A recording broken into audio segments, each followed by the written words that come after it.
একটু পরে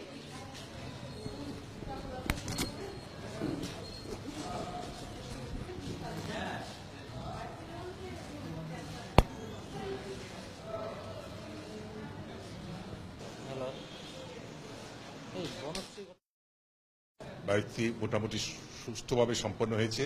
এখন আমাদের পরবর্তী পদক্ষেপ হচ্ছে এই বায়োপসিটা আমরা পরীক্ষা করতে পাঠালে আমরা একটা টিস্যু ডায়াগনোসিস হবে এবং আমরা খুব সম্ভব আগামী সোমবারে আবার সবাই বসবো এক সপ্তাহে এই বায়োপসি রিপোর্ট নিয়ে এবং পরবর্তী চিকিৎসা কিভাবে আগাবো সেটা নিয়ে আলাপ করব।